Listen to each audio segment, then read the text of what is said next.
Hi everybody, welcome back to my channel. So today I have a little bit of a new setup. I got this new chair in my room, so I was like, you know what? This is kind of a vibe and I need to film here. So yeah, sorry if this chair moves a little bit and it makes noises. Can't really do anything about that. The spot it's in makes like creaking noises, but it's fine. Anyways, today I'm going to be doing a book review. I did one of these back in June last year, and I'm ready to do another one. Today I have a lot of books. Some I don't have here today, but I do have footage of them so I can show you kind of what they look like. The reason I don't have them is because they were library books and I just had to give them back. Sorry, library policy. So the first book that I read since my last update was it's called Reading Jackie. I have a clip of it, so here it is. It was a library book, so I don't have it anymore, but I personally was not a huge fan of this book. I don't know a whole lot about Jacqueline Kennedy. She's a person that I'm pretty interested in, but I just don't know a whole lot about her, and I haven't done too much research on her, so I decided to get a book about her. The book itself was probably not for somebody who just wants to learn about the life of Jacqueline Kennedy like I did. It was more just like more in depth into her life and her marriages and everything. So I would definitely recommend reading, a different book that is more about like just Jacqueline Kennedy. This book mainly focused on her like marriages and stuff like that, but it was a pretty good book. If I knew more about her, I would definitely have had enjoyed it more, but yeah. The next book that I read was Young Elizabeth. This was another library book, so here is the clip of it. But I thought this book was pretty good. I honestly don't remember it a whole lot. I read it like 7 months ago now, so it's been a long time. I read this before I got really interested in the royal family, so I didn't know a whole lot about them. So again, this book isn't like for exactly beginners on the British royal family, but I still enjoyed it. I thought it was a really good book, more like into the personal life of Queen Elizabeth, so I thought it was good. It was also focused on more before she became queen, which I liked because a lot of people don't talk about her life before she became queen. Before she was just kind of an average royal family member. So then the next book I read was Hidden Figures. This book is really good. I saw the movie of it a couple months before I read the book, but the movie is spectacular, so I was like, okay, I have to read the book. The book is basically like the movie, but it goes into a lot more detail. I really like the story of these three women, and I wish that their story was talked about more in schools and, I don't know, just like as common knowledge. Their story is really inspiring, especially for Black women and people who don't believe that they have the chance to do something amazing like this. And I would really recommend it to, become familiar with the story because it's a really big part in our American history, but we don't learn about that in school. So I would definitely recommend this book. I thought it was an amazing book, and also watch the movie because the movie is also really good if you are more of a visual person rather than a book reader. The next book that I read, I actually have the copy in person, but it's a different copy, which is The Diary of Anne Frank. I read this book in like 7th grade probably, but in school they block out some parts of the books and we're not allowed to read it because of, I don't know, like sexual content or whatever. So I actually wanted to just read the whole thing. This is actually not the copy that I originally read. I had an edited, or an unedited version, I guess, of the diary. But I gave that to my sister because she's away and she wanted to read that. So I have a different copy of Anne Frank, but it's still a very good book. It's a really big part of history that we know about, but we don't learn the actual life of her. And I feel like a lot of people like know Anne Frank, but they don't know everything she actually went through and that she was a real person.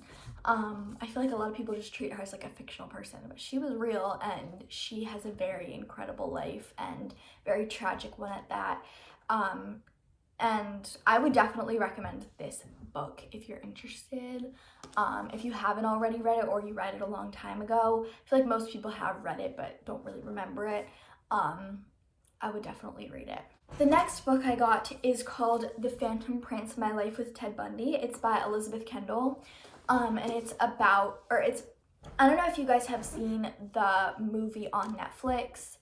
I forget what it's called. It has a really long title. It's like Incredibly Wicked, Vile, Evil. You get a bunch of words like that. But it's with Zac Efron and Lily Collins. They play Ted Bundy and his girlfriend, Elizabeth Kendall.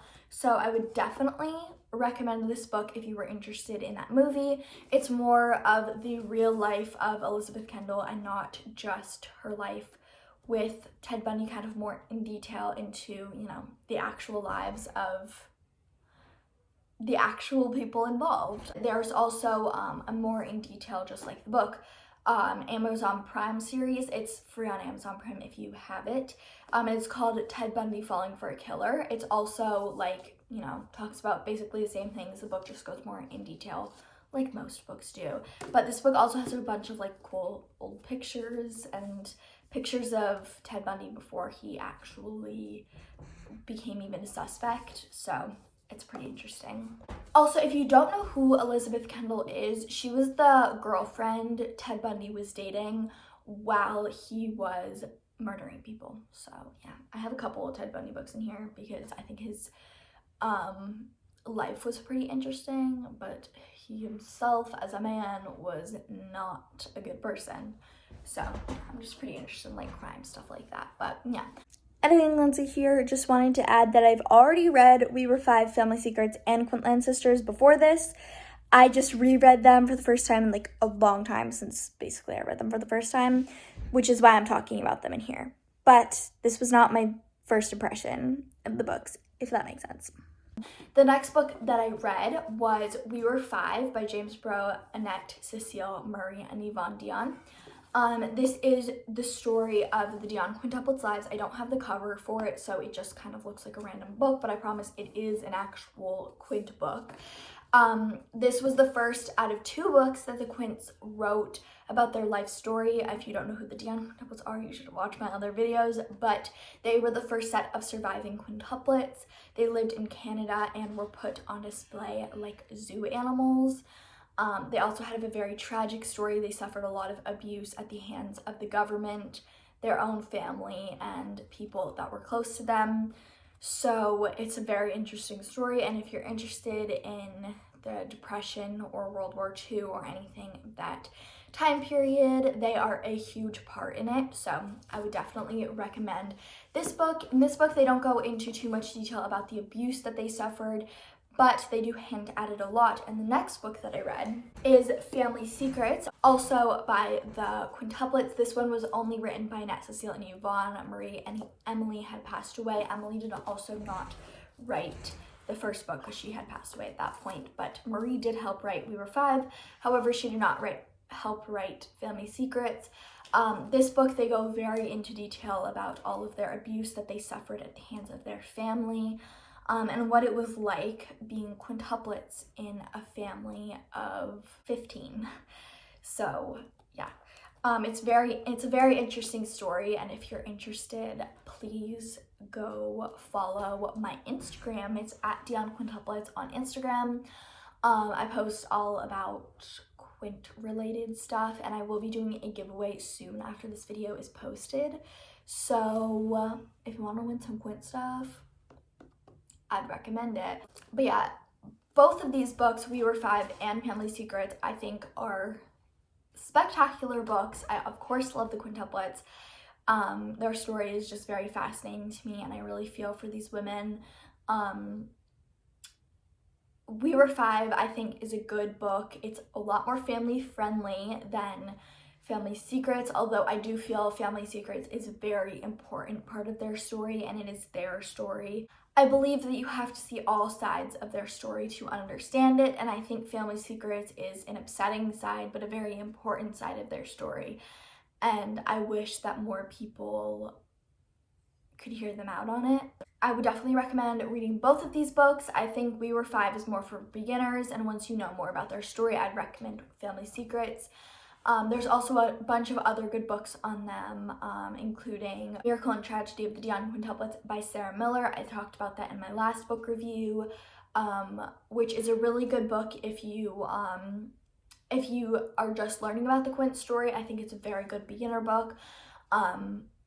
Quintland Sisters by Shelley Wood is another good one. I'll talk about that later in the video, but that one is more for people that know a lot about their story. I'm trying to think what else. The Dions by Ellie Tesher is a good book if you want to know more.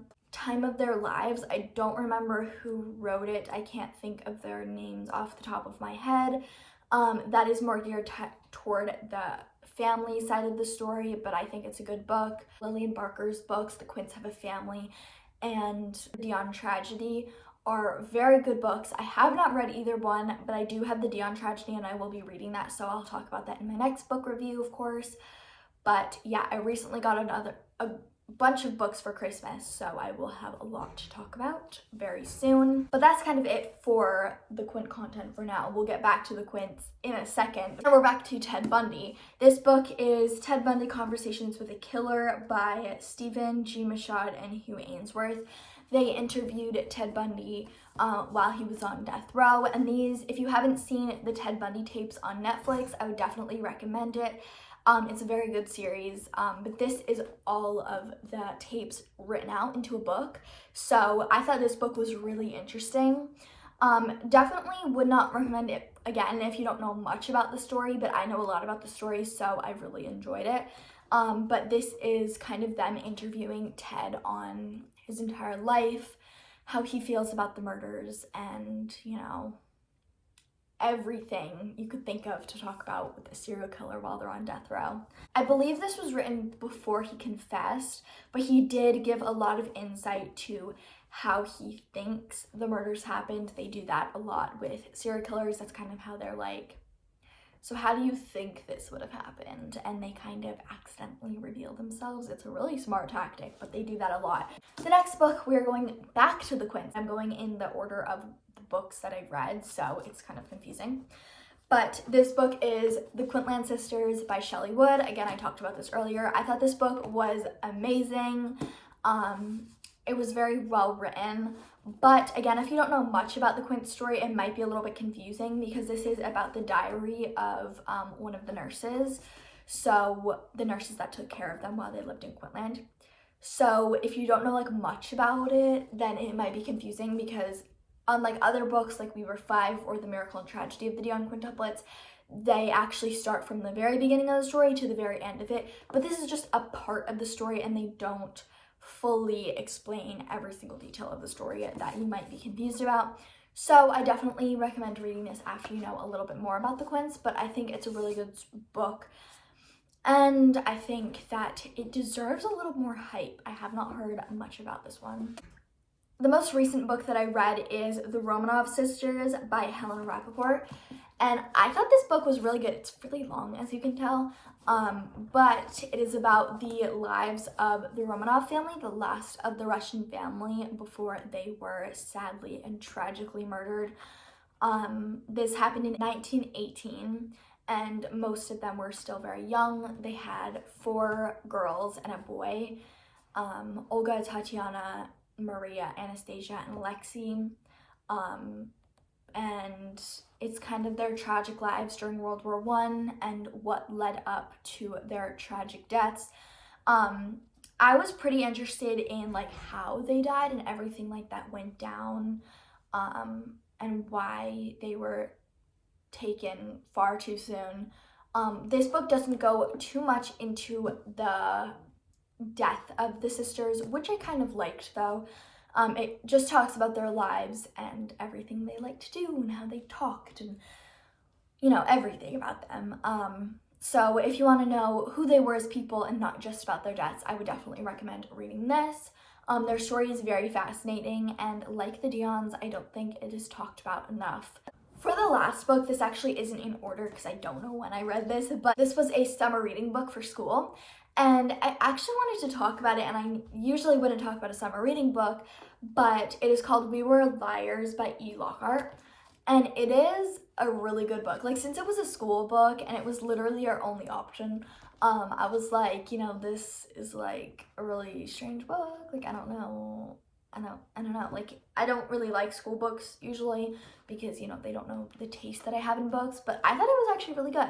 I actually heard that it's pretty popular too. I didn't expect it to be that popular. I would definitely recommend it, and there's a huge plot twist at the end, which I liked. I'm not gonna give like too much away about the story, but it is about a girl who goes to an island that her family owns every summer, and it's kind of her adventures with like her cousins and aunts and uncles and everything at that place. And it's kind of her trying to backtrack a really big event that happened in her family's lives.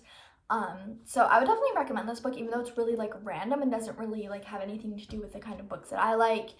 It's honestly a good book, and I wasn't expecting it to be that good. Anyways, that's all I have for today. Thank you guys so much for watching, and I will see you guys next time. Bye!